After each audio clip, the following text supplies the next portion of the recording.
এখন পড়ালেখার আমার অনিশ্চিত হয়ে গেছে। কারণ হচ্ছে যে বন্যার কারণে আমার বই খাতা সবকিছু তলিয়ে গেছে। দেন আমার পড়ালেখা করার জন্য যে ইচ্ছাটা ছিল, যে গড়টা ছিল সেটাও চলে গেছে। আমার এইচএসসিতে একটা ইচ্ছা ছিল ভালো কিছু করার জন্য, ভালো একটা ইউনিভার্সিটিতে চান্স পাওয়ার জন্য। তবে এখন বই খাতা যেহেতু চলে গেছে, আমি কীভাবে পড়ালেখা করব? আর এখন গড়টা কি দেখব নাকি পড়ালেখাটা কি দেখব? এখন আমার ভিতরে অনিশ্চিত হয়ে গেছে কী করব এখন বর্তমানে।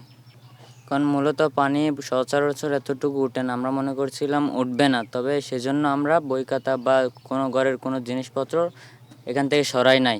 আর সবারই সেম অবস্থা, সরানোর মতো কোনো জায়গাও নাই। আমরা অন্য জায়গায় সেফলি নিজেদের জীবনটা বাঁচিয়েছি, জিনিসপত্রের দিকে আর দেখার সময় পাই নাই।